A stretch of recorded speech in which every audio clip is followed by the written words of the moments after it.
चलो आज की कहानी सुनो। आज क्या बात करेंगे हम? बेटा देखिए, नेक्स्ट स्टेप पढ़ते हैं। नेक्स्ट स्टेप की बात करेंगे। आवाज नहीं आ रहा क्या?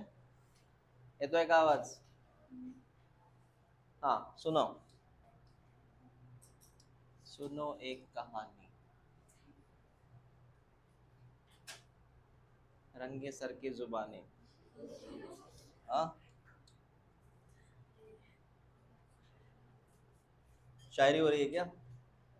ओके। तो सर, ये एक था।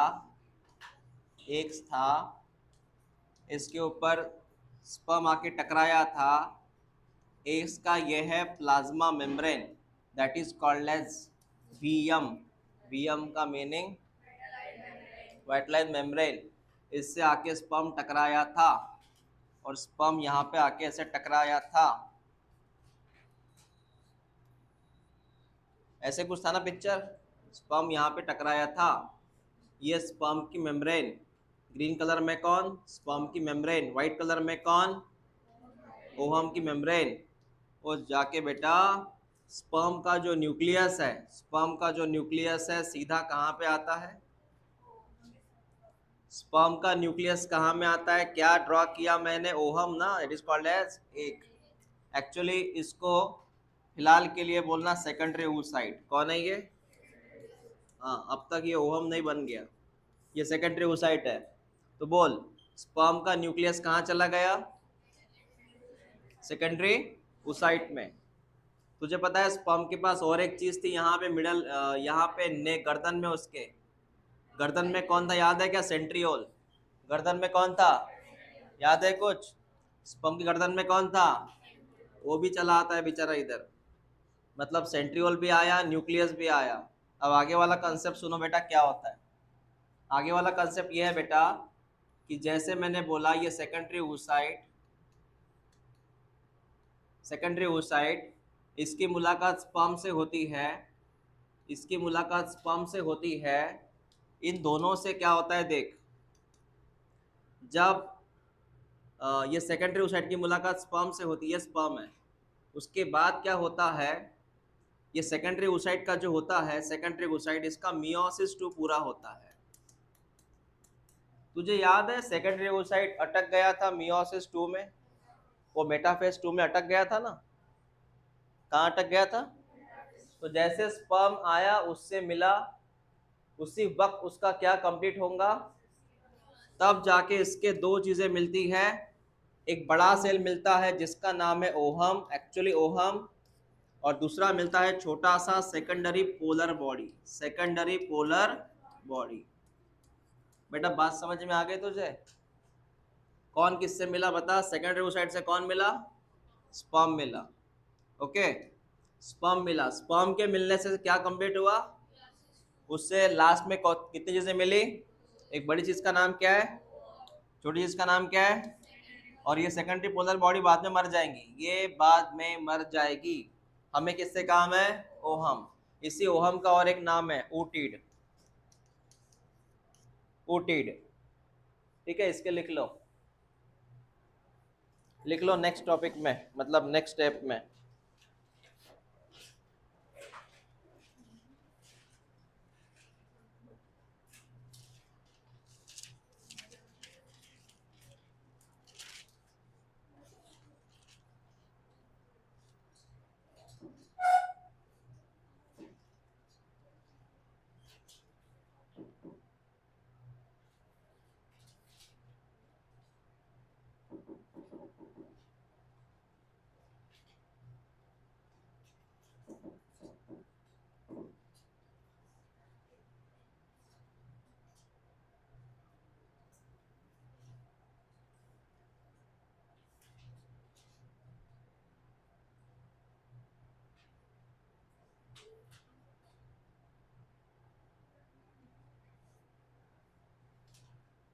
एक्चुअली इसका नाम होना चाहिए फर्टिलाइज ओहम अभी, क्योंकि उसको स्पर्म आके मिला। तो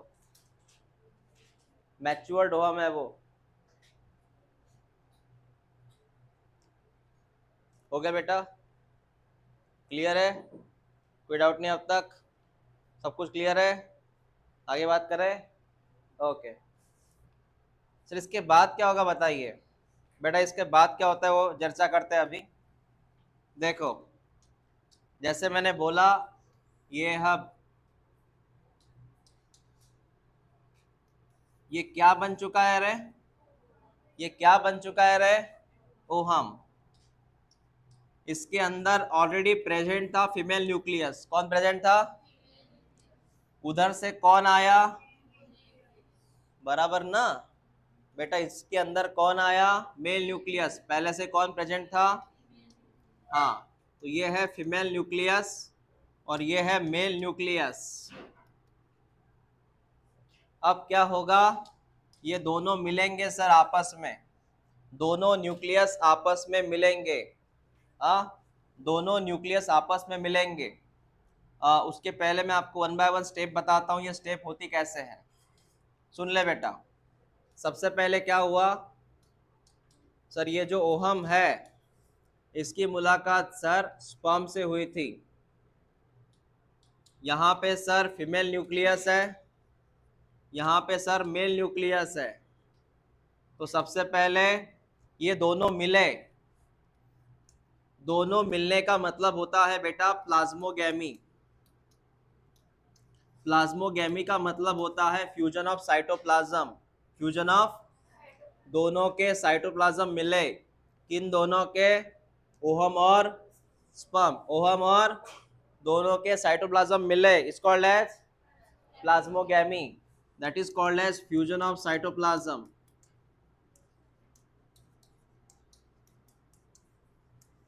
उसके बाद वाली कहानी सुन, उसके बाद वाली कहानी। अब यहाँ पे फीमेल न्यूक्लियस है सर, और इधर बेटा मेल न्यूक्लियस, हाँ है सर। इसके बाद में क्या होगा? इसके बाद में दोनों न्यूक्लियस भिड़ेंगे आपस में। पहले कौन फ्यूज हो गए? दोनों के साइटोप्लाज्म। अब कौन फ्यूज होंगे? दोनों के न्यूक्लियस। दोनों के न्यूक्लियस फ्यूज होने का मतलब कैरियोगैमी। कैरियो का मतलब nucleus. What is karyogamy? Fusion of nucleus. Karyogamy का मतलब है fusion of nucleus. This is the fusion of nucleus. ठीक है बेटा, फ्यूजन ऑफ न्यूक्लियस। उसके बाद में जैसे फ्यूजन ऑफ न्यूक्लियस हुआ बेटा, दोनों मिक्स हो गए, दोनों मिक्स हो गए। देख यहाँ येलो कलर भी है, दैट इज फीमेल न्यूक्लियस, और यहाँ पर ग्रीन कलर भी है, that is called as male nucleus. दोनों क्या हो गए? फ्यूज। क्लियर है? दोनों फ्यूजन के बाद आखिरी में क्या होगा? आखिरी में सुन क्या होगा आखिरी में बेटा, ये मुझे बता जरा, ये कौन सा न्यूक्लियस है? फीमेल न्यूक्लियस में कितने क्रोमोसोम? 23 थे ना। ये कौन सा न्यूक्लियस है? कितने क्रोमोसोम? 23।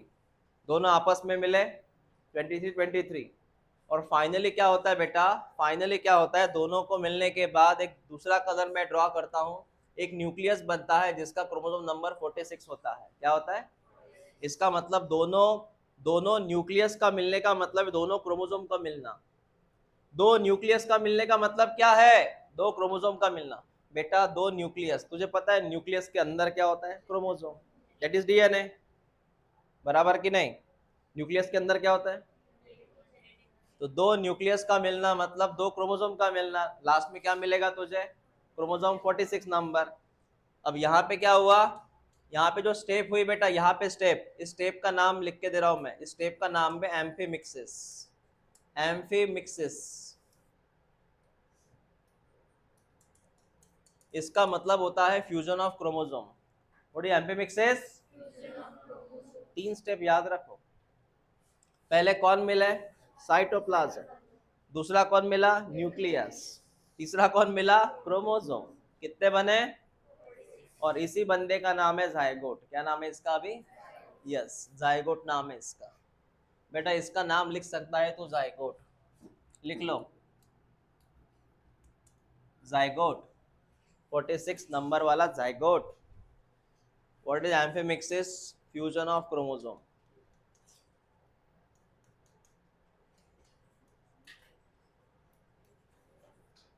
इस तरह जायगोट बन के रेडी है, जायगोट बन गया.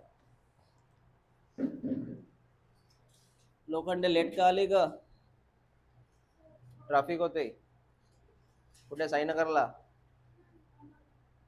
अंबा गेट.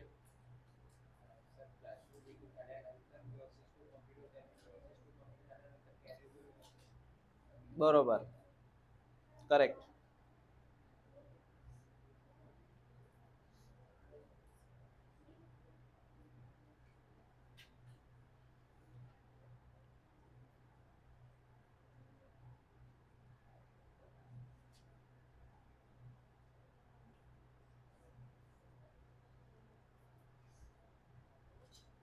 शिरवाती तू आता आली का बरं. नाही नाही 9:45 ला.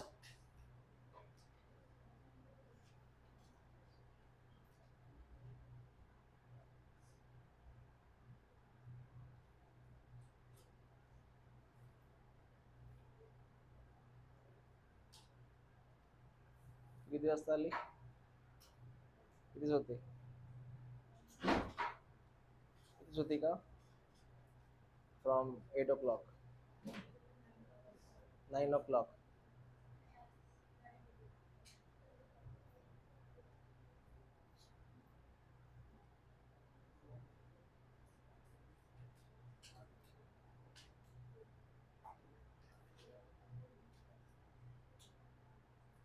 तुझी बॅच किती वाजता असते केमिस्ट्रीची सोबत आहे तू थांबत नाही इथे.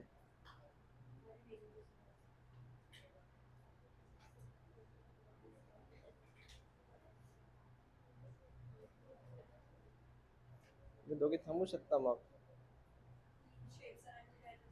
अरे हो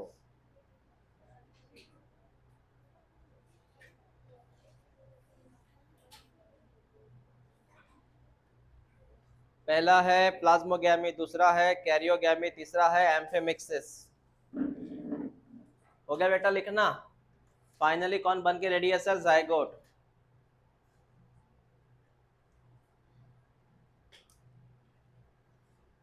हो गया लिखना सबका. ओके ये 3 स्टेप याद रखो. पहला कौन, दूसरा कौन, तीसरा कौन. हाँ अब मैं आपको इसके स्टेप समझाता हूँ. मैंने क्या समझा आपको ये लास्ट में मैंने बोला बेटा सिनगैमी. सिनगैमी का मतलब है fusion of only gametes, fusion of gametes.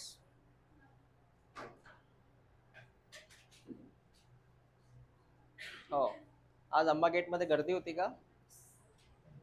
Amba Peth मध्ये की अंबा गेट मध्ये का. अंबा गेट.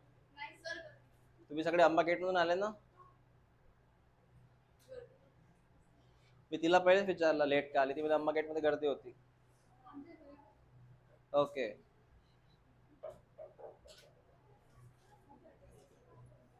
काय झालं, कोणाचं लग्न होतं.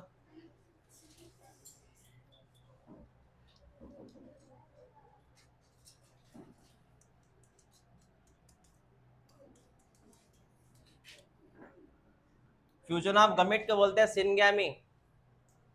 उसके बाद में स्टेप बढ़ती रहेगी प्लाज्मोगैमी, उसके बाद में कैरियोगैमी.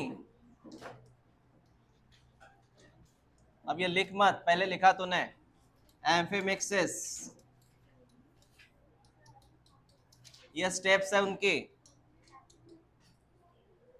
सबसे पहले मेल गमीट फीमेल गमीट एक में से मिलेंगे, मेल फीमेल गमीट एक में से मिलेंगे, उसको क्या बोलते हैं सिनगैमी. फिर उन दोनों का एक में से साइटोप्लाज्म मिलेगा, उसको क्या बोलते हैं. फिर उनका न्यूक्लियस मिलेगा, उनका फिर क्रोमोसोम मिलेगा. समझ में आया. हाँ तो सबसे पहले 2 गमेट एक में को मिलेंगे, उसके बाद दोनों का साइटोप्लाज्म एक में को मिलेगा, दोनों का साइटोप्लाज्म एक में को मिलेगा, उसके बाद दोनों के न्यूक्लियस एक में को मिलेंगे, सबसे लास्ट दोनों के क्या मिलेंगे एक में को क्रोमोसोम्स. कळलं तुम्हाला काय म्हटलं मी. ये स्टेप याद रहेंगे तुझे सबसे पहले क्या मिलेंगे, दोनों मिलेंगे मतलब सिनगैमी। उनके बाद क्या मिलेगा, साइटोप्लाज्म, प्लाज्मोगैमी। फिर दोनों के न्यूक्लियस मिलेंगे, क्या बोलेंगे, कैरियोगैमी। न्यूक्लियस के अंदर कौन प्रेजेंट है, वो मिलेंगे तो हाँ, इस तरह जायगोट बनेगा। ये स्टेप याद रखना, ठीक है। ये हो गया बेटा अपना। सर अब तक क्या बन चुका है बेटा, अब तक जायगोट बन चुका है, और कहाँ बन चुका है वो भी देख लो। ये एफआरएस है, उसमें ये वाले एरिया का नाम है एम्प्यूला, और यहाँ पे बन चुका है जायगोट। तुम्ही लेट का वर येऊन राहिले,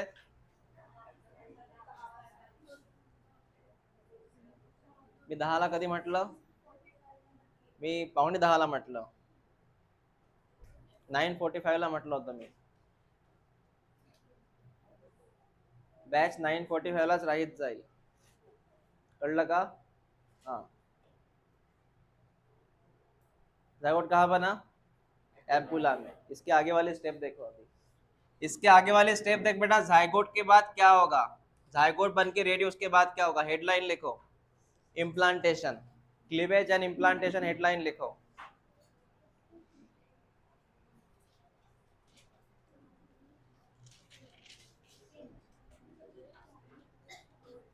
जास्त जर गर्दी झाली तुम्ही तिथे दोघीतनं उठून जायचं। हेडलाइन लिखो, क्लीवेज एंड इम्प्लांटेशन।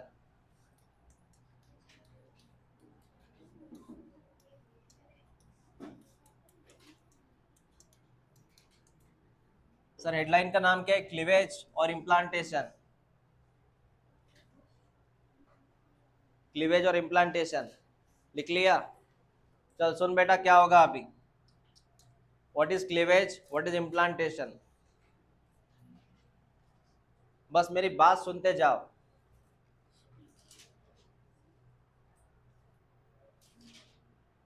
ये है फैलोपियन ट्यूब, ये है फैलोपियन ट्यूब, और ये यूट्रस का एरिया। थोड़ा मेरी बात समझना वन बाय वन। ये यूट्रस का एरिया, एक तरफ मैंने ज़्यादा ड्रॉ किया क्योंकि यहाँ पे वो ट्रैवलिंग चलेगा। ये फैलोपियन ट्यूब है। सबसे पहले क्या हुआ, सबसे पहले जेड बना, जेड फॉर जायगोट। कौन बना पहले, जायगोट बना, बराबर है। सर पहले जायगोट बना, बेटा सुनते जा। जायगोट का होगा डिवीजन, क्या होगा, डिवीजन। ये कहानी कैसी हो भी सुन। सर जायगोट का होगा डिवीजन, और जायगोट का डिवीजन होके यहाँ पे बनेंगे दो सेल, यहाँ बनेंगे दो सेल, यहाँ बनेंगे दो सेल, ठीक है, फिलहाल इतना याद रख। और जायगोट से दो सेल बनने में लगता है नियर अबाउट 30 आवर्स। कितने आवर्स, 30 आवर्स लग जाते हैं। दो सेल के बाद ये वापस डिवाइड होगा, दो सेल के बाद वापस डिवाइड होगा, उससे बनेंगे चार सेल। कितने सेल, चार सेल। चार सेल के बाद ये वापस डिवाइड होगा, चार सेल के बाद वापस डिवाइड होगा, इससे बनेंगे कितने सेल, 8 सेल। कितने सेल, 8 सेल। फिर 8 सेल जो होगा वापस डिवाइड होगा, और उससे बनेंगे 16 सेल, उससे बनेंगे 16 सेल। इतनी कहानी है ये, इतनी कहानी है ये। एक सेल के कितने सेल यहां मैं लिखता हूं, कितने cell, 2 cell, 4 cell, 8 cell, 16 cell, 16 cell. मतलब 16 सेल जो बनेगा वो यूट्रस में होगा। कहाँ होगा, 16 सेल जो बनेगा वो कहाँ होगा, यूटेरस में, ठीक है बेटा। फिर ये है कौन वो भी समझ लो, ये है कौन, 16 सेल जो बनेगा यूट्रस में होगा। आपको इतनी बात समझ में आ गई कि क्या मैंने ड्रॉ किया तो, हाँ इसको आपको लिखना नहीं है, इसको मैं वन बाय वन समझा के दूंगा आपको। पहले आपको क्लियर हुआ क्या कि कौन सा सेल कहाँ पे है? आठवां सेल जो है, आठवां सेल वो कहाँ बना एक्चुअली? यूट्रस में बना क्या? कहाँ बना? मतलब वो फैलोपियन ट्यूब में बना। कहाँ बना? फिर 16 सेल वाला बना, वो कहाँ आया? यूट्रस में आया। 16 सेल वाला कहाँ पे? यूट्रस में। ठीक है, अब इसको मैं हटा देता हूँ। याद रखना मैं कौन सा सेल कहाँ पे ड्रॉ किया था। अब सुनिए मैंने क्या ड्रॉ किया। सबसे पहले मैंने जेड जाइगोट ड्रॉ किया था। जाइगोट ड्रॉ किया था, उसमें एक ही न्यूक्लियस है, ये जाइगोट है। इसका होगा बेटा डिवीजन, इसका होगा डिवीजन, और इसका डिवीजन होता है माइटोसिस से। कैसे होता है? माइटोसिस से होता है। इससे दो सेल मिलेंगे। और एक चीज याद रखना, जाइगोट की जितनी साइज है उतनी रहेंगी, यहाँ पे साइज नहीं बढ़ेगी, जितना है उतना ही रहेगा। उससे दो सेल मिलेंगे विथ न्यूक्लियस, दो सेल मिले। इन दो सेल का नाम क्या है वो जान ले बेटा। ये सेल जो दिख रहा है ये, इसका नाम है ब्लास्टोमियर।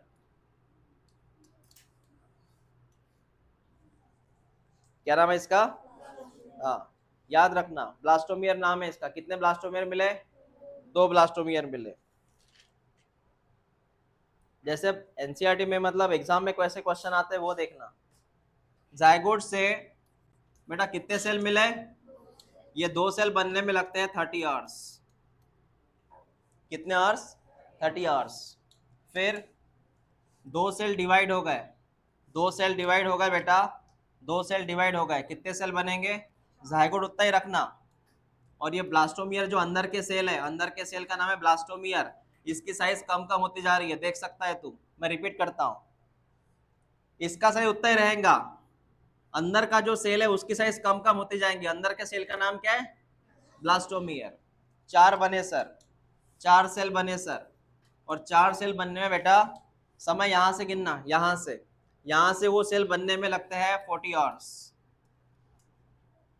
40 आवर्स। सर कैसे? कैसे बताता हूँ।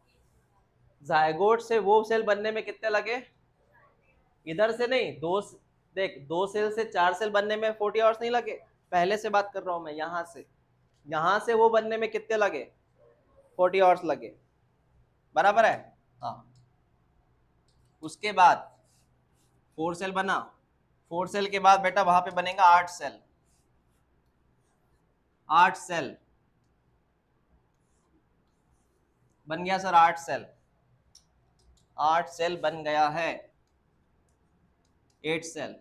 फिर 8 सेल का डिवीजन होगा वापस से, और लास्ट में कितने सेल बनेंगे? 16 सेल। ये बन गए 16 सेल। इसको गिनना मत, कम हो जाएंगे। कितने हो गए? 16 सेल। ऐसा ये कंसेप्ट है। इतनी बात समझ में आ गई? हाँ। अब मैं दूसरी बात यहाँ बोलूंगा।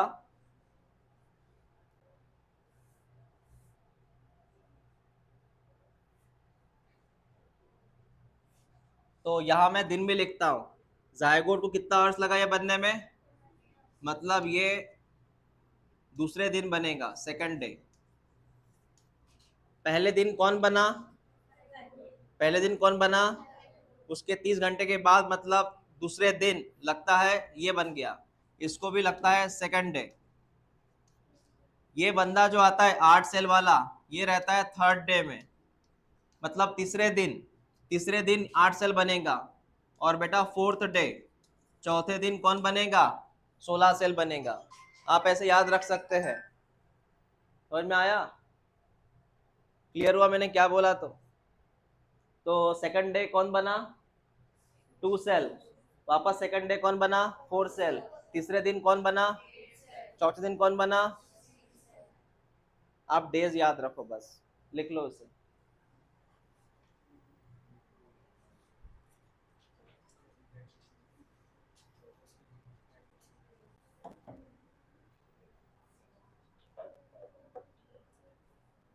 Second day 2 cell, second day 4 cell, उसके बाद में third day 8 cell, fourth day 16 cell.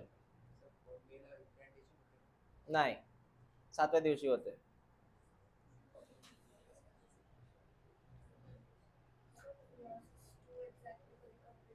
हाँ, मियोसिस 2 हे झायगोट बनण्याच्या आधी, जेव्हा तो स्पर्म त्याला अटॅच होतो ना तेव्हाच. हा. हो, म्हणजे न्यूक्लियस मिळायच्या आधी. न्यूक्लियसला काय म्हटलं आपण? कॅरिओगॅमेटच्या आधी. हो, फर्टिलायझेशनच्या आधी. बस स्पर्म जशी स्पर्मचा सायटोप्लाझम, स्पर्मचा आणि ओव्हमचा सायटोप्लाझम जसे मिळतात लगेच मियोसिस 2 होतं. हा.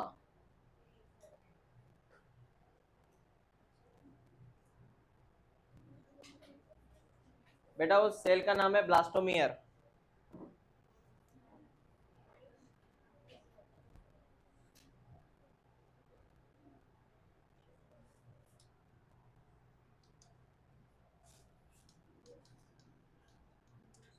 सेवेंटी 72 आवर्स के बाद मिलेगा 8 सेल, मतलब तीसरे दिन. आपने आवर्स याद नहीं रखे तो भी चलेगा, दिन याद रखो.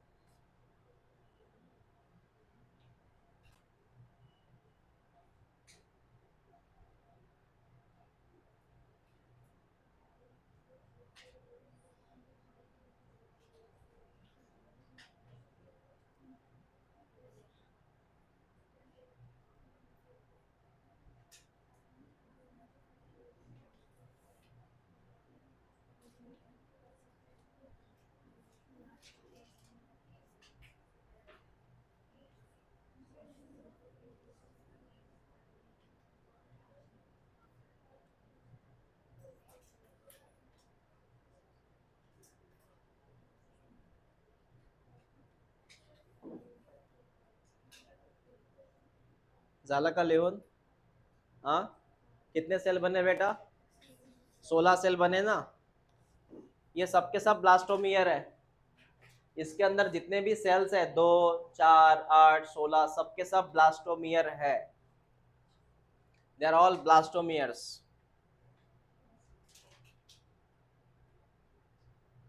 ठीक है. अब एक काम करना, ये जो 8 सेल और 16 सेल जो है बेटा, इन दोनों को थोड़ा आप अलग उधर से लिखिएगा, मैं इधर से लिखता हूँ. इन दोनों को एक्चुअली बोलते हैं मोर्यूला. मोर्यूला का मतलब होता है मलबेरी जैसा, मतलब गुच्छा. गुच्छा रहता है सेल का, उसको बोलते हैं मोर्यूला, मतलब गुच्छा, just like mulberry. Morula, morula होता है 8 और 16 सेल का, और इसका नेचर होता है सॉलिड, भरा हुआ रहता है. ये भरा हुआ रहता है. दिख रहा है सर? काफी भरे हुए सेल है सर, कहीं जगह नहीं है सर. तो 8 और 16 सेल का बोलना मोरूला. दिन याद रखो. 8 सेल कब बना? तीसरे दिन. 16 सेल कब बना? 4th डे में. बराबर है. एग्जाम में क्वेश्चन आया, अगर जायगोट बनता है 5वें दिन, सॉरी जायगोट बनता है 15 तारीख को, जायगोट बनता है तो मोरूला कब बनेगा? मैंने बोला जायगोट बना 15 तारीख को, तो मोरूला में 16 सेल कब बना? 15 के बाद चौथा दिन कौन सा है? 19 तारीख को कौन बना? हाँ, मैंने 16 सेल बोला, 8 सेल नहीं बोला, मैंने 16 सेल बोला. 16 सेल वाला मोरूला कब बना? हाँ, 15 तारीख को कौन बना? जायगोट. तो मोरूला कब बनेगा? यहाँ से 4th डे 19 को बनेगा. ये मैंने आपसे बात किया. ये 2 सेल कब बनेगा? उसके नेक्स्ट डे, हाँ, 16 तारीख को. 16 तारीख को, ये भी 16 तारीख को ही लगभग, क्योंकि उसी बीच में आता है ये. ओके सर, हमें इतनी बात समझ में आ गई. आगे वाला कंसेप्ट बताइए क्या होता है. बेटा आगे वाला कंसेप्ट सुन, आगे वाला कंसेप्ट सुन. मोरूला के बाद 16 सेल बन गए. बेटा ध्यान दे इधर, इसके अंदर मैं सेल ड्रॉ करूंगा, व्हाइट कलर के सेल ड्रॉ करता हूं. बहुत सारे सेल है ये, 16 सेल का मोरूला है ये सर, ये 16 सेल का मोरूला है, मोर्यूला। इसमें होंगे चेंजेस, इसमें होंगे चेंजेस, क्योंकि ये रुकेगा नहीं, आगे बढ़ते जाएंगे अभी। इसमें होंगे चेंजेस। कौन से, वो भी बताता हूं। सबसे पहले चीज, ये जो पीले कलर की लाइन है, पीले कलर की लाइन, ये अलग लाइन बन जाएगी। यहाँ पे आपको कुछ अलग सेल मिलेंगे, कुछ डिफरेंट सेल मिलेंगे। पीले कलर में कुछ डिफरेंट सेल आपको मिलेंगे। कुछ डिफरेंट सेल का नाम लिखना, ट्रोफोब्लास्ट। ये पीले कलर के सेल होते हैं बेटा। सर यहाँ तो नहीं है, नहीं, ये सिंगल लाइन है, लेकिन ये मॉडिफाइड हो जाएंगे, थोड़े खुद को बदलेंगे। इनका नाम क्या होगा, ट्रोफोब्लास्ट। उसके बाद में बेटा, ये अंदर जितने भी सेल है, व्हाइट कलर के सेल, ये सेल एक तरफ चले आएंगे। ये सेल जो होते हैं वो कहीं एक तरफ चले आएंगे। ये सेल जो है बेटा, ये कहीं एक तरफ चले आएंगे, मतलब यहाँ पे फैले हुए हैं, यहाँ फैले हुए हैं, लेकिन वहां फैलते नहीं है, एक जगह पे इकट्ठा हो जाते हैं, एक जगह पे जमा हो जाते हैं। आ जगह पे जमा हो जाते हैं। अब इस सेल को एक नाम देना, इसको बोलना इनर मास ऑफ सेल। मैं क्या बोल रहा हूं, ध्यान से सुनो। ये सारे के सारे व्हाइट कलर के सेल एक जगह पे चले जाते हैं, इसको बोलते हैं इनर मास ऑफ सेल। क्या बोलते हैं इसको, इनर मास ऑफ सेल। वो रिसेप्शन में कैसे भीड़ इकट्ठा हो जाती है, पूरा लॉन खाली, इधर सब भोजन करने को, वैसे ये जगह खाली है सर, ये जगह खाली बन गई सर। इस जगह का नाम होता है बेटा ब्लास्टोसिस्ट। ब्लास्टोसियल बोलते हैं इसको, ब्लास्टोसिल। ब्लास्टोसिल माने कैविटी, ब्लास्टोसिल का मतलब कैविटी। और इस कैविटी में भरा है फ्लूइड, वो भी न्यूट्रिशन वाला फ्लूइड, न्यूट्रिशन वाला फ्लूइड, नारियल पानी जैसा। इसमें फ्लूइड भरा है इसके अंदर, ताकि ये जिंदा रहे। इसमें लिक्विड भरा है बेटा, फ्लूइड भरा है, ताकि ये जिंदा रहे। इसका नाम क्या है, इनर मास ऑफ सेल। ये फ्यूचर का एम्ब्रियो है बेटा। इनर मास ऑफ सेल से ही हम बने हैं, हम जो बने हैं ना, ये इससे बने हैं, इससे। कैसे बने हम, इनर मास ऑफ सेल से। इससे ही एम्ब्रियो बनेगा, इससे ही एम्ब्रियो बनेगा, मतलब हम बनेंगे। किसी ने पूछा कि ये आपके पास इतना बड़ा ये है, इसके इसमें हम कहाँ से आए, हम बेटा यहाँ से आए, इनर मास ऑफ सेल। हमारे अंदर जितने भी टिश्यूज है, इपिथेलियल, कनेक्टिव, मस्कुलर और नर्वस, सब कहाँ से आए, इनर मास ऑफ सेल से आए। किसी ने अगर ये निकाल निकाल दिया ना, तो हम बनेंगे ही नहीं, हम इससे नहीं बनते हैं, हम इससे नहीं बनते। फिर सर इससे क्या बनता है बेटा, इससे जो है ना, ट्रोफोब्लास्ट से, ट्रोफोब्लास्ट से अलग अलग लेयर बनती हैं, इससे अलग अलग लेयर्स बनती हैं। ये लेयर्स कौन है मैं आपको बताऊंगा। ये लेयर जो है, या फिर मैं इसको नाम लिखता हूँ, इससे बनेंगी एम्ब्रियो की लेयर, एम्ब्रियो की लेयर या एम्ब्रियो की मेम्ब्रेन।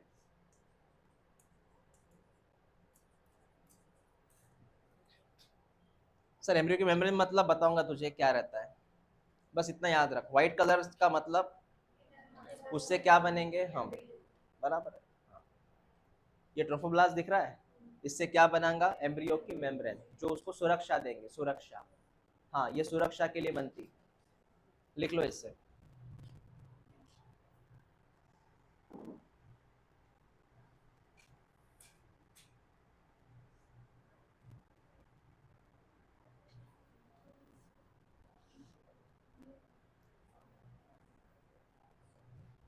इसका नाम नहीं बताया सर आपने, बेटा इसका नाम है ब्लास्टुला, इसको बोलते हैं ब्लास्टुला, लिखो, उसको बोलते हैं ब्लास्टुला।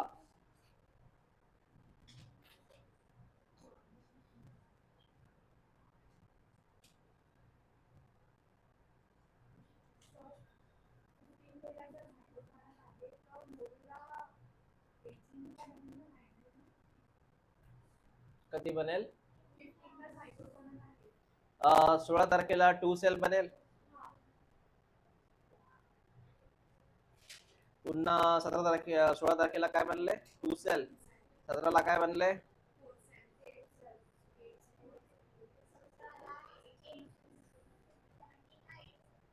17ला 8 सेल. 18ला मोरुला. ऍक्च्युली कसं असतं माहित आहे का ते, मी आवर्स प्रमाणे बोललो ना. मैंने 72 आवर्स किसको बोले थे? मतलब 15 तारीख के बाद 3 दिन. 15 तारीख के बाद 3 दिन. 15 तारीख के बाद 3 दिन. 15 तारीख से तुम 72 आवर्स पकड़ो ना. समझा क्या मैंने क्या बोला? 15 तारीख के बाद तुम 72 आवर्स पकड़ो. जैसे आज की तारीख कितनी है? 18. आज से 72 आवर्स पकड़ो. कौन सा दिन आएगा? हाँ, मतलब 3 दिन बाद ना. वही कैलकुलेशन है वो. आवर्स में कैलकुलेट करना उसको. 72 आवर्स यहाँ से, आज से, तो आज से 3 दिन बाद.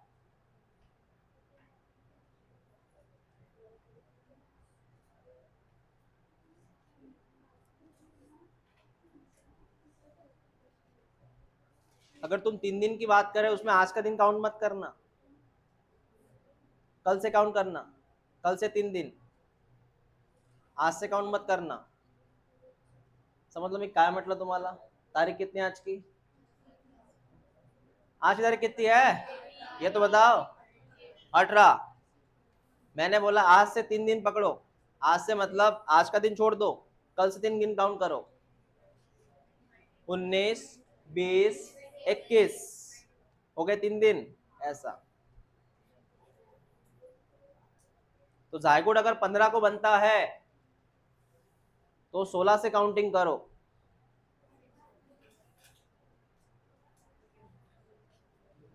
क्या हो गया आपका लिखना? झाला काय लिहून? क्या लिखा आपने इसमें? लिख लिया पूरा? बेटा कौन बन के रेडी है बता? कौन बना? हाँ, ब्लास्टुला बन के रेडी है. सर ये कब बनता है बताइए. ये कब बनता है बताइए. मुझे बताओ, 4th डे में कौन बना था? 4th डे में कौन बना था? 16 सेल वाला मुरला बना था. 4th डे में कौन बना था? 4th डे वाला. हाँ, तो ये भाई साहब बनेंगे कब? ये बनेंगे बेटा, ये बनेंगे 5वां या 6वां दिन. ये बनेगा 5वां या 6वां दिन ब्लास्टुला.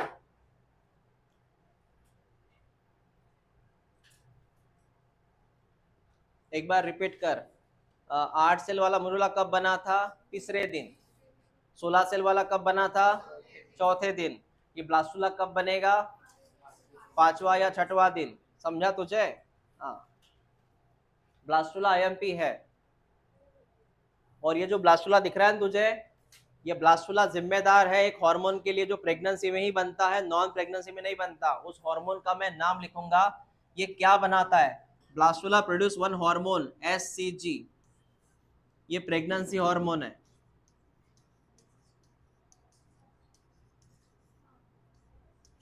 और ये हार्मोन सिर्फ और सिर्फ प्रेगनेंसी में बनता है. और प्रेगनेंसी इसी हार्मोन से कंफर्म होती है कि ये प्रेगनेंसी है कि नहीं है. तो आता है ना एक न्यूज में, प्रेगा न्यूज, प्रेगनेंसी है कि नहीं है कंफर्म करने के लिए उसमें ये हार्मोन चेक करते हैं यूरिन से. यूरिन में मिलता है ये हार्मोन एससीजी. ये सिर्फ प्रेगनेंसी में ही आएगा. मतलब होता क्या है, जैसे होता क्या है सुनो, ये लिखना आपने. होता क्या है सुनो, जैसे कि एक डेट है, हर फीमेल में डेट अलग अलग होती है. एक डेट है जिस डेट पे मेंस्ट्रुअल साइकिल आता है, ब्लीडिंग फेज होता है. वो डेट निकल गई. वो डेट निकल गई, मेंस्ट्रुअल साइकिल आया ही नहीं. बराबर है. वो डेट निकल गई, मेंस्ट्रुअल साइकिल आई ही नहीं. फिर कुछ दिन बाद फिर डॉक्टर बोलते हैं आप एक बार ये टेस्ट कीजिए, प्रेगनेंसी टेस्ट. क्या घर पे वो प्रेगनेंसी टेस्ट करवाते हैं. तो प्रेगनेंसी टेस्ट में वो यूरिन चेक करते हैं वो प्लेट्स पे। अब यूरिन से चेक करते प्लेट पे, प्लेट पे अगर 2 पॉजिटिव चार्ज आ गए, मतलब 2 रेड लाइन आ गई, इसका मतलब वो प्रेग्नेंट है फीमेल, इसलिए वो साइकिल नहीं आया उस तारीख को, क्योंकि तारीख निकल चुकी है, तारीख के बाद भी 10 दिन हो गए, साइकिल नहीं आई। क्योंकि साइकिल क्यों नहीं आई? इस हार्मोन्स की वजह से। ये हार्मोन साइकिल को रोक देता है, मतलब जिस दिन शरीर में ये हार्मोन बनेगा उस दिन वो साइकिल को रोक देगा। और ये हार्मोन कब बनेगा? जब ये पूरा हो रहा हो। क्या हो रहा हो? जाइगोट। समझा ना मैंने? ये हार्मोन कब बनेगा? जब ब्लास्टुला बनेगा। ब्लास्टुला कब बनेगा? जब मोरुला बनेगा। मोरुला कब बनेगा? वो 1 cell, 2 cell, 4 cell, 8 cell, 16 cell, last में कौन बना? कौन से दिन बना? 6वें दिन बना। तो समय लगता है। तो 1 हफ्ते के बाद फिर ये बना, 1 हफ्ते के बाद ब्लास्टुला बना, फिर ये हार्मोन बना। ऐसा होता है वो। तो सर इससे पता चलेगा वो प्रेग्नेंट है कि नहीं है। ठीक है, अब उसके बाद वाली कहानी सुन। अब मैंने यहाँ पे ड्रॉ किया बेटा, सुनना मेरी बात, मैंने ड्रॉ किया यूटेरस। ये कौन है बेटा? यूटेरस। और यूटेरस का ये है एंडोमेट्रियम। मेरी बात सुनना बराबर। सर यूटेरस का ये कौन है? एंडोमेट्रियम। ये एंडोमेट्रियम है बेटा यूटेरस का। ठीक है, ये एंडोमेट्रियम है। उसके बाद यहाँ पे कौन बन के रेडी है अभी? ब्लास्टुला। कौन बन के रेडी है? उसके ऊपर के सेल का नाम क्या था पता है तुझे? ट्रोफोब्लास्ट। यहाँ मैंने कुछ सेल ड्रॉ किए थे, याद है तुझे? इनर मास ऑफ सेल, वो कहीं पर भी ड्रॉ कर सकता है तू। ऐसे था ना कुछ पिक्चर। अब मेरी बात सुनना, आगे क्या होता है। ये वाले भाई साहब यहाँ पे चले आते हैं, इस तरफ आते हैं बेटा एंडोमेट्रियम की तरफ। और मैं आपको एक चीज और समझा दूं, इसके ऊपर अभी भी जेडपी लगा हुआ है, इसको भूल गए थे हम। सबके ऊपर जेडपी है, जाइगोट के ऊपर भी जेडपी है। जेडपी बताया तुझे? जाइगोट के ऊपर जेडपी है, 2 cell, 4 cell, 8 cell, 16 cell, blastula, सबके ऊपर कौन है? जेडपी ही आईएमपी है। अब होता क्या है सुन, अब होता है सर, यहाँ पे जेडपी रिमूव हो जाता है, जेडपी हट जाता है, जेडपी हट जाता है। जैसे जेडपी हट गया, जैसे जेडपी हट गया, ये येलो कलर का ब्लास्टुला एंडोमेट्रियम की तरफ आता है। और देख बेटा क्या होता है, मेरी बात सुन, येलो कलर का ब्लास्टुला यहाँ पे आता है, इसको अटैच करने की कोशिश करता है, लेकिन अटैच हो नहीं पाता, क्योंकि यहाँ पे देख सर्कल है पूरा। इसलिए क्या होता है, मेरी बात सुन, ये सेल का नाम पता क्या था? ये सेल खुद को मॉडिफाइड कर लेते हैं और खुद से नाखून बनाते हैं वो। देख बेटा नाखून कैसे बने उसके, नाखून देख कैसे बने उसके, ये नाखून बनाए उसने इतने बड़े। मैं रिपीट करता हूं, मैंने क्या बोला तुझे? तो ये बोला मैंने, ये कौन से सेल है, लेकिन जिस तरफ वो जा रहे हैं वो अपना मॉडिफाइड फॉर्म करते हैं और लंबे नाखून बनाता है ताकि इसके अंदर वो फंस जाए। बता पीला कलर कौन है? ट्रोफोब्लास्ट ही है, लेकिन लंबे सेल बने वो। समझा मैंने क्या बोला? हाँ, ये मॉडिफाइड नाखून है उसके, मॉडिफाइड ट्रोफोब्लास्ट है, ताकि उसके अंदर वो फंस जाए, ताकि ये पकड़ मजबूत रहे, अभी नीचे नहीं गिरेगा वो। इसी का नाम होता है इम्प्लांटेशन। क्या नाम है इसका बेटा? इसी का नाम होता है इम्प्लांटेशन। इसके लिए इसका निकलना जरूरी है, किसका? जेडपी का। जेडपी का वही काम है। मैं आपको एक चीज और समझाता हूँ, कभी कभी क्या होता है बता, ये इम्प्लांटेशन कहाँ हुआ? यूट्रस में हुआ। कहाँ हुआ? अब मेरी बात ध्यान से सुन, कभी कभी गड़बड़ क्या होती है फीमेल में, फीमेल के लिए डेंजर है वो। देख बेटा, ये फैलोपियन ट्यूब है, ये कौन सा ट्यूब है? हाँ, इसके अंदर ये जाइगोट था, ये 2 सेल था, ये 4 सेल, 8 सेल, और ये 16 सेल, या फिर 8 सेल कोई पकड़ लो। तुझे पता है सबके ऊपर जेडपी लगा हुआ है, सबके ऊपर कौन लगा है? कभी कभी एक प्रॉब्लम होती है, ये कौन सा सेल है? 8वां सेल, मोरुला ही है ना? हाँ, अगर इसका ZP निकल गया, क्योंकि ZP का इंपॉर्टेंस देख क्या है, चिकट पट्टी की तरह है वो, मतलब नहीं समझा, मतलब समझाता हूं, जहां पर भी ZP निकलेगा, देख इसका ZP निकल गया ना, जैसे ZP निकल गया ये बंदा यहीं चिपक गया, ZP जैसे निकल जाता है, ZP जैसे निकल जाता है ये यहीं चिपक जाता है, मतलब यहीं पे इम्प्लांटेशन होगा। क्या होगा? इसका मतलब यहीं पे एम्ब्रियो डेवलप होगा और यहीं पे प्रेगनेंसी होगी। मतलब यूट्रस को छोड़ो, प्रेगनेंसी यहां पे हो रही है। क्यों? जहां ZP निकला प्रेगनेंसी वहीं पे हो जाती है। अगर फैलोपियन ट्यूब में ZP निकल गया तो बच्चा यहीं ग्रो होगा 9 महीने। क्या ये मुमकिन है? इसलिए मैंने बोला वहां पर उस प्रेगनेंसी को बोलते हैं एक्टोपिक प्रेगनेंसी। एक्टोपिक का मतलब यूट्रस छोड़ के कहीं और प्रेगनेंसी होना, और ऐसे केस में फिर एबॉर्शन करना पड़ता है, सर्जरी करनी पड़ती है या उसको मार देना पड़ता है, क्योंकि यहाँ कैसे बच्चा ग्रो होगा, कम से कम 4 किलो का बच्चा रहता है, तो फैलोपियन ट्यूब देखो कितना छोटा सा है। हाँ 3.5 4 एवरेज है वो। अगर मम्मी ने कुछ अच्छे फूड वगैरह खाए हैं तो 4 किलो का बनेगा। हाँ, वो मदर पे डिपेंड होता है, जेनेटिक भी होता है।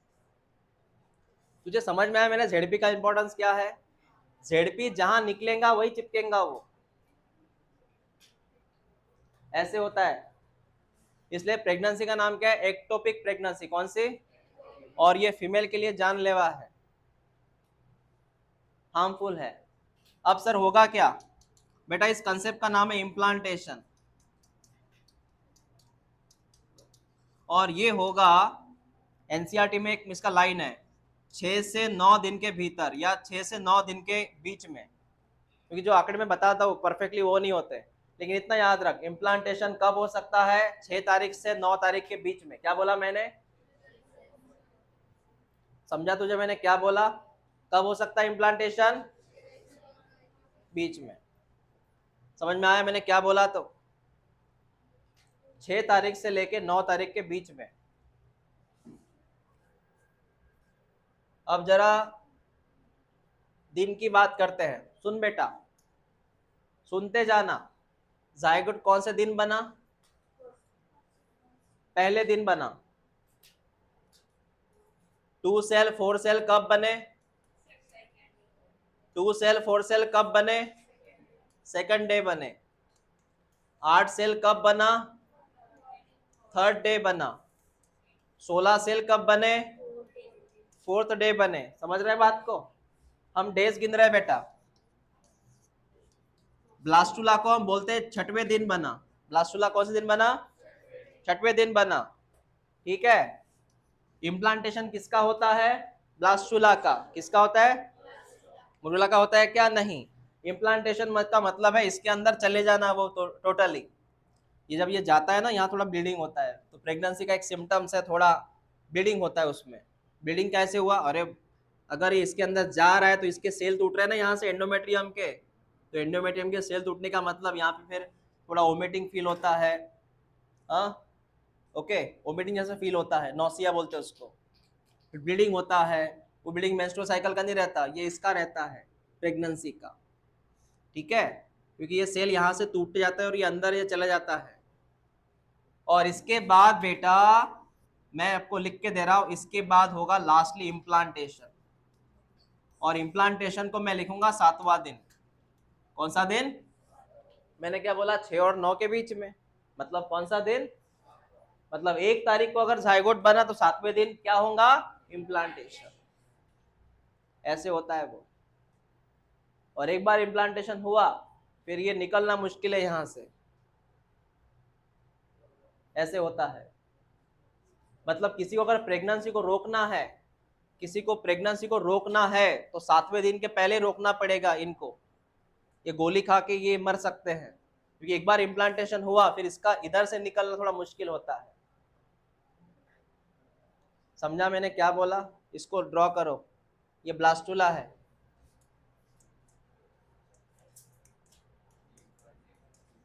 ब्लास्टुला से जेडपी निकल गया बेटा, जेडपी रिमूव हुआ, और जेडपी रिमूव होने के बाद वहां पे हुआ इम्प्लांटेशन। हाँ, याला का हो,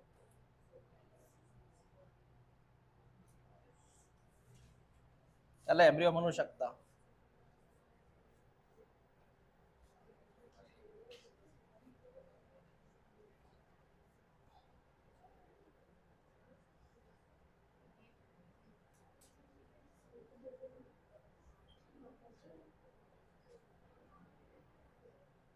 उसमें वो व्हाइट कलर के सेल रह गए अपने ड्रॉ करना, इनर मास ऑफ सेल, ये इनर मास ऑफ सेल रह गया ड्रॉ करना, ये जरूरी है।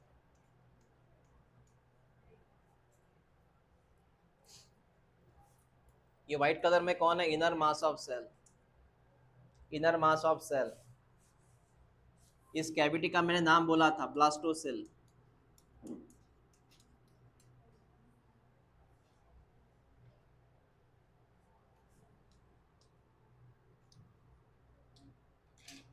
और ये लाइन थोड़ा अलग दिखाना, हट के, क्योंकि ये मॉडिफाइड लाइन है, उसी का रूप है वो, लेकिन थोड़ा इलोंगेट है बेटा ये।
इसका एक थोड़ा अलग नाम है, एनसीईआरटी में वो नहीं है, आप एक्स्ट्रा के लिए लिख दो। सर ये जो आपने बोला मॉडिफाइड नाखून, ये मॉडिफाइड नाखून का नाम क्या है बताओ? सिनसिशियोट्रोफोब्लास्ट, सिनसिशियोट्रोफोब्लास्ट उस नाखून का नाम है, वो मॉडिफाइड ट्रोफोब्लास्ट है, सिनसिशियोट्रोफोब्लास्ट, CYTI।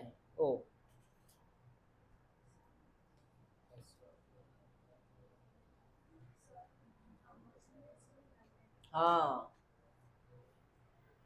अगर एबॉर्शन हो रहा है 1 महीना 2 महीना तो इसको निकालते मेडिसिन से, मेडिसिन से। एक्चुअली वो कैसा करते बताया क्या, ये निकलना तो मुश्किल रहता ना, वो पूरा एंडोमेट्रियम गिरा देते। ये एंडोमेट्रियम है ना पूरा दीवार, ये दीवार ही गिरा देते, दीवार गिर गई ये अपने आप चला जाएगा। हाँ, तीसरे महीने तक, लेकिन तीसरे महीने के बाद तो फिर रिस्की है। एबॉर्शन हो सकता है सेफली 2 मंथ तक है, तीसरा महीना थोड़ा हार्ड है, तीसरे महीने में 2 डॉक्टर लगते हैं, 2 डॉक्टर की परमिशन लगती है, 2 महीने तक एक डॉक्टर चलता है, तीसरे महीने में फिर 2 फॉर्म भरने पड़ते हैं। ये ऐसे इलीगल नहीं होता, लीगल ही होता है, फॉर्म भरना पड़ता है, पेरेंट्स को सिग्नेचर होती हैं, डॉक्टर फिर वो आगे सबमिट करता है, क्योंकि रिपोर्टिंग होता है पूरे इंडिया में कितने एबॉर्शन हुए, इसका रिकॉर्ड बनता है। ऐसे एबॉर्शन की गोलियां ऐसे डायरेक्ट नहीं मिलती मेडिसिन में, मेडिकल में कोई खांसी की दवा नहीं है वो, झंडू बाम जैसी, मतलब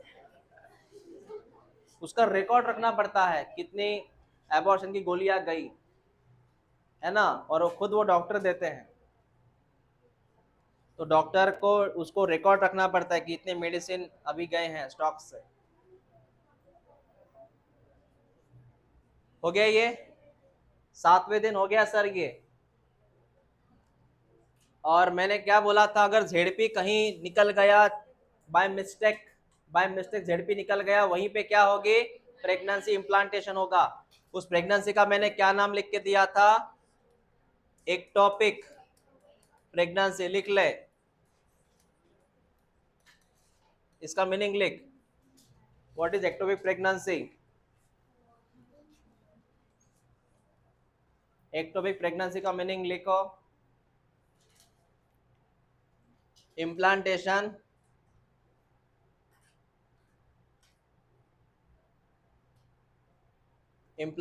occur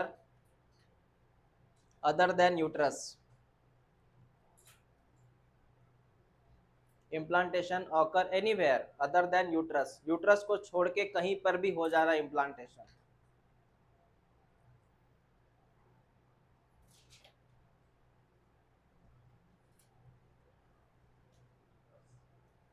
तुझे इतनी बात समझ में आ गई? हाँ हाँ। अब एग्जाम में कौन से क्वेश्चन आते हैं वो क्लीवेज को लेके, वो देखो बेटा। ये हो गया लिखना। चलो पहली बात सुनो, सर ये जायगोट था। हाँ बेटा ये जायगोट था, इसका न्यूक्लियस था। जायगोट की साइज उतनी रहेंगी, जायगोट का उतना ही साइज रहेगा। मैंने क्या बोला, ये जायगोट का न्यूक्लियस है, इसमें 2 सेल बनेंगे, 2 सेल विथ न्यूक्लियस। अब मेरी बात सुन, जायगोट की साइज उतनी है, साइज किसकी कम हो गई, इसके सेल की साइज कम हो गई। सेल का नाम क्या है, ब्लास्टोमियर। क्या नाम है, इस सेल का नाम है ब्लास्टोमियर। तो बेटा 1 से 2 सेल मिले, इसको बोलते हैं माइटोसिस। क्या बोलते हैं इसको? लेकिन एक फर्क है, ये माइटोसिस में एक फर्क है। इसमें क्या होता है बेटा, माइटोसिस में फर्क क्या होता है, जो सेल की साइज होती है वो रिड्यूस होती जाती है। रिड्यूस सर कैसे? अरे सुन लो ना, साइज उतनी है। अब बता कितने सेल मिले, 4। तुझे नहीं लगता? अब जरा इसकी साइज गिन ना तू, इसमें कितना सेल था, 1। कितने सेल आ गए, सेल की साइज कम कम नहीं होती जा रही क्या? कितने सेल आ गए, उतने ही एरिया में कितने सेल आ गए, 4 सेल। तो सेल की साइज धीरे धीरे क्या हो रही है, सेल साइज क्या हो रही है, रिड्यूस। ये सेल ऐसे बढ़ते नहीं है। मतलब सर, मतलब सुन, एक सेल है, मैं नॉर्मल माइटोसिस की बात कर रहा हूँ, नॉर्मल माइटोसिस। ये सेल है, इसको डिवाइड किया, 2 डॉटर सेल मिले। ये कौन सा सेल था, पेरेंट सेल। उससे क्या मिला, डॉटर सेल। फिर डॉटर सेल का ग्रोथ होगा, क्या होगा, ग्रोथ। इसका क्या होगा, ग्रोथ। ये सेल साइज से बढ़ेगा, ये सेल साइज से बढ़ेगा। ठीक है बेटा, बढ़ेगा। वापस ये कौन सा सेल बनेगा, पेरेंटल। वापस ये डिवाइड होगा। मतलब पेरेंट सेल से क्या मिला, उसकी क्या हो गई, फिर ये आया ना, यहाँ पे ग्रोथ का चांस ही नहीं है। बस डिवाइड डिवाइड डिवाइड डिवाइड, तो ग्रो ही मत हो, बस डिवाइजन करते जा। ग्रोथ का समय नहीं मिलता इसको। यहाँ पे कितना बढ़िया समय मिल रहा है, पेरेंट सेल डिवाइड हुआ, डॉटर सेल मिला, डॉटर सेल का डिवीजन हुआ, सॉरी डॉटर सेल का ग्रोथ हुआ। पहले क्या हुआ इसका, यहाँ ग्रोथ की गुंजाइश ही नहीं है, ग्रोथ हो ही नहीं देते वो, क्योंकि समय कम है। 9 महीने के भीतर पूरा बच्चा क्रिएट करना है विद ग्रोथ, है ना। इनके पास समय नहीं है, समय नहीं है उनके पास, ऐसी बात है। आप कैसे जब जल्दबाजी में रहते तो एकदम फास्ट खाना खाते हो, चबाते भी नहीं उसको, और जब बहुत समय रहता है विथ मोबाइल या पंगत में बैठते हो, दूसरे राह देखते कब उठेंगे ये, है ना, बातें करते करते। तो ये फर्क है, इसमें टाइम लगता है। दूसरी बात, इसमें एक चीज मिसिंग है। मैं नॉर्मल इसकी बात करूंगा, ये है नॉर्मल माइटोसिस, और इसको बोलते हैं क्लीवेज। क्लीवेज का मतलब है ऐसा माइटोसिस जब सिर्फ कब होता है, वो जायगोट के बारे में होता है। कब होता है ये, हाँ ये जायगोट के केस में होता है, अदरवाइज नहीं होता। ये माइटोसिस जो होता है ये स्लो होता है, ये फास्ट होता है, ये फास्ट होता है। इस माइटोसिस में इस माइटोसिस में सेल की साइज बढ़ती है, इसमें सेल की साइज घटती है। और आईएमपी पॉइंट, तूने कभी ये नाम सुना है कि इंटरफेस? अरे सेल साइकिल में इंटरफेस G1S G2, क्या सुना? इसमें G1S G2 तीनों होते हैं, लेकिन इस भाई साहब में ओनली S होता है। ओनली क्या होता है? इसमें G1 एंड G2 अब्सेंट है। ये बात याद रख। ये आईएमपी पॉइंट लिख के दिया मैंने।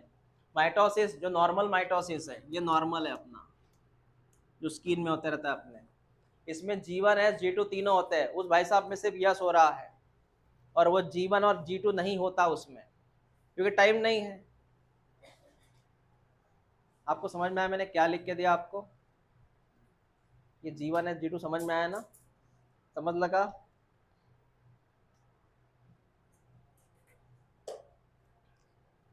बस इतने ही पॉइंट है ये।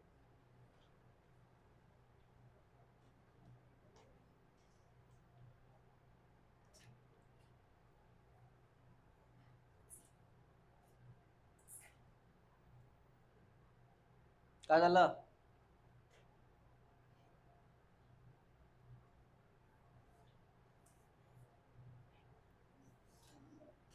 क्लियर है?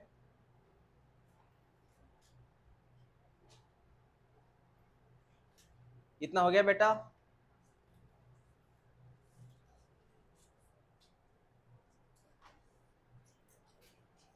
एक बात बताओ, यूट्रस में एक तो मेल बनेगा या फीमेल बनेगी, बराबर है? अब वो मेल बनेगा कि फीमेल बनेगी, ये सेक्स कौन डिसाइड करता है? फादर की मदर? फादर क्यों? हाँ, अपने यहाँ एक प्रॉब्लम है, क्योंकि सांस कभी बहू थी। मतलब अपने यहाँ नारी को जिम्मेदार ठहराया जाता है,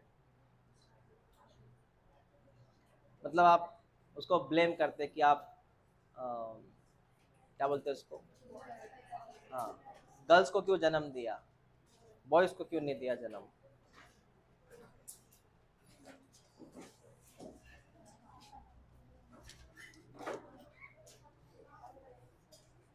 दप्तर नंतर गुंडाळा, दप्तर माहिती आहे काय असतं? मला वाटलं you know you are convent student, you don't know about this.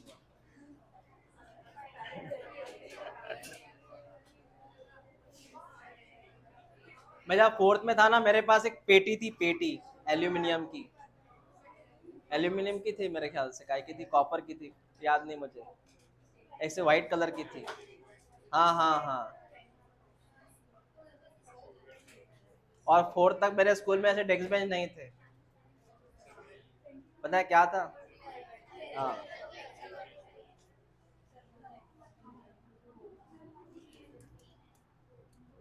जो मैंने क्वेश्चन पूछा ना, लिखो मत, सिर्फ इधर ध्यान दो।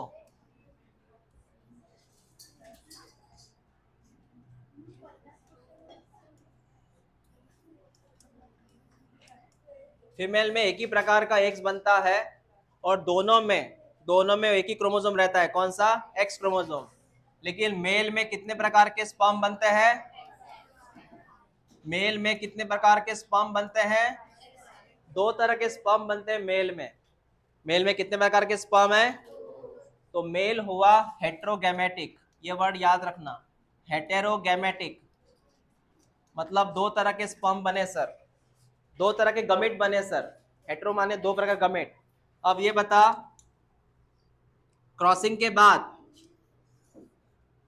फीमेल का एक्स क्रोमोसोम और मेल का ये स्पर्म अगर फ्यूज हुआ, you know that sperm and x fuse हुआ, बेटा क्या बनेगा इधर?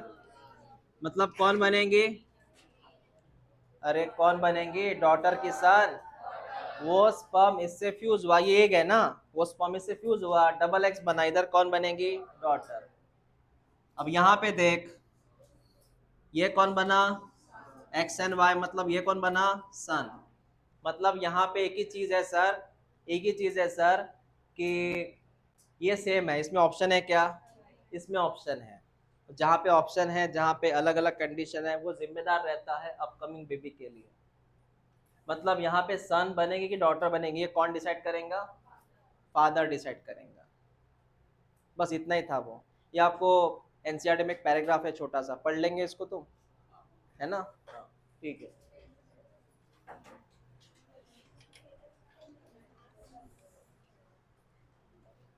आदित्य मैम प्रेजेंट झाले का?